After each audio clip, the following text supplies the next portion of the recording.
नमस्कार, पल्लवीज मराठी किचनमध्ये तुमचं खूप खूप स्वागत आहे. पावसाळ्यामध्ये तळलेले पदार्थ खाऊन जर कंटाळा आला ना, तर या पद्धतीने मोमोजला टक्कर देणारी ही नवीन रेसिपी नक्की करून पहा. मैदा, बेकिंग सोडा किंवा इनो न वापरता भरपूर भाज्यांची ही रेसिपी टिफिनसाठी सुद्धा बनवू शकता, सकाळच्या नाश्त्यासाठी सुद्धा बनवू शकता. वाफवून घ्यायची गरज नाही किंवा तळायची सुद्धा गरज नाही. झटपट हा नाश्ता बनवून तयार होईल. चला तर मग रेसिपीला सुरुवात करूया. तर त्यासाठी एका भांड्यामध्ये 1 वाटी रवा घेतलेला आहे, अर्धी वाटी दही घेतलेलं आहे, पाव चमचा मीठ आणि अर्धी वाटी पाणी घातलं. हे सगळं चांगलं मिक्स करून घेतलं. यासाठी शक्यतो बारीक रवा असेल तर तो वापरायचा, नाहीतर आपल्याकडे जो नेहमीचा रवा असतो मिक्सरला 2 ते 3 वेळा फिरवून घ्यायचा. आता यावरती झाकण ठेवून फक्त 10 मिनिटे हे भिजवून घेऊयात. तोपर्यंत यासाठी लागणारं स्टफिंग बनवूयात. तर त्यासाठी चॉपरमध्ये अर्धी वाटी चिरून घेतलेली ढोबळी मिरची घेतली, अर्धी वाटी चिरून घेतलेलं गाजर घेतलं, अर्धी वाटी वाटाणा आणि अर्धी वाटी मका घेतलेला आहे. वाटाणा आणि मका मी फ्रोझन वापरलेला आहे. आता हे सगळं आपल्याला एकत्रच चॉप करून घ्यायचं आहे. तर हे पहा, साधारण असंच याला थोडंसं मोठं मोठं ठेवायचं. एका भांड्यामध्ये या भाज्या काढून घेतल्या. यामध्ये किसून घेतलेलं अर्धी वाटी चीज घेतलं, चवीपुरतं मीठ घेतलं. चीजमध्ये सुद्धा थोडंसं मीठ असतं, त्यामुळे थोडंसंच वापरायचं. अर्धा चमचा चिली फ्लेक्स, थोडीशी मिरीपूड घेतलेली आहे, 2 ते 3 बारीक चिरून घेतलेल्या हिरव्या मिरच्या, थोडीशी बारीक चिरून घेतलेली कोथिंबीर घेतली.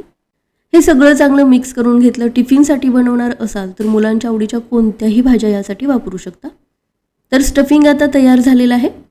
10 मिनिटे झालेले आहेत. रवासुद्धा चांगला भिजलेला आहे. मिक्सरच्या भांड्यामध्ये हे काढून घेतलं. यामध्ये अगदी थोडंसं पाणी घेऊन फक्त 2 वेळा मिक्सरला फिरवून घेतलं. हे पहा, या बॅटरची अशी आपल्याला कन्सिस्टन्सी हवी.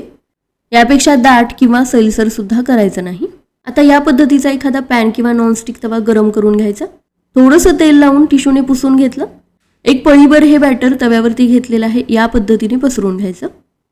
तांदळाचे पापड बनवताना त्याचं पीठ आपण जसं पातळ घेतो ना, त्याच कन्सिस्टन्सीचं हे करून घ्यायचं. म्हणजे पॅनमध्ये हे अशा पद्धतीने पसरून घेता येतं. आपल्याला पापडासारखंच हे पातळ करायचं आहे, जाड ठेवायचं नाही. हे पहा, काही सेकंदामध्येच लगेच हे सुकलं जातं. पलटून घ्यायचं. दुसरी बाजूसुद्धा थोडीशी भाजून घ्यायची. अगदी डाग पडेपर्यंत हे आपल्याला भाजायचं नाही. पूर्णपणे सुकलं, हलकेसे डाग पडल्यानंतर लगेचच काढून घ्यायचं. तर एक या पद्धतीचा डोसा बनवण्यासाठी फक्त एकच पळी बॅटर घ्यायचं आणि तेच पॅनमध्ये पसरून घ्यायचं. म्हणजे आपल्याला हवी तेवढी ही शीट पातळ बनते. या शीट्स बनवायला सुद्धा जास्त वेळ लागत नाही, अगदी पटापट बनतात. तर हे पहा, या पद्धतीने हलकेसे डाग पडेपर्यंत या शीट्स मी सगळ्या भाजून घेतलेल्या आहेत. 5 ते 6 हे डोसे मी बनवून घेतलेले आहेत. एका प्लेटमध्ये हा एक डोसा घेतला. यामध्ये 2 ते 3 चमचे बनवून घेतलेलं भाज्यांचं स्टफिंग काढून घेतलं. चमच्याच्या साहाय्याने हलक्या हाताने हे दाबून घ्यायचं. व्यवस्थित हे स्टफिंग सेट करायचं आणि या पद्धतीने ही शीट फोल्ड करायची. सुरुवातीला 2 बाजू याच्या फोल्ड करून घ्यायच्या आणि त्यावरती पुन्हा उरलेल्या 2 बाजू या पद्धतीने फोल्ड करून घेतल्या. तर हे पहा, पॉकेट टाईप हे बनलेलं आहे.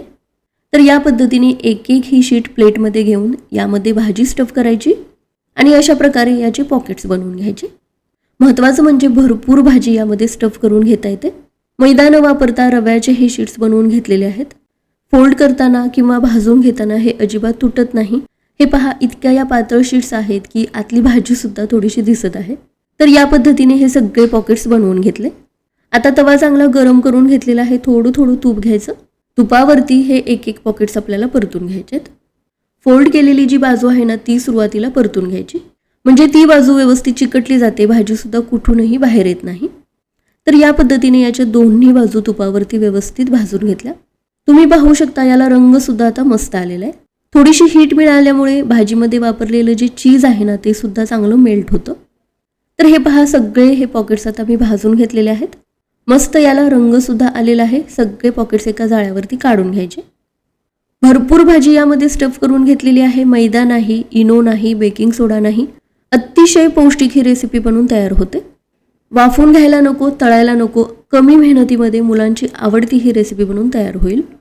पावसाळ्यातल्या या थंडगार वातावरणामध्ये गरमागरम काहीतरी खायचं असेल तर न वाफवता न तळता ही रेसिपी अगदी झटपट बनवू शकता. पचायला हलकी, कारण यामध्ये मैदा नाही, सोडा नाही. भरपूर भाज्यांची अतिशय पौष्टिक रेसिपी बनवून तयार होईल. टिफिनसाठी सुद्धा बनवू शकता, सकाळच्या नाश्त्यासाठी बनवू शकता किंवा मुलं ज्यावेळी शाळेतून घरी येतात त्यावेळी सुद्धा गरमागरम बनवून देऊ शकता. रेसिपी आवडली असेल तर लाईक करा, शेअर करा, चॅनेलला सबस्क्राईब करा.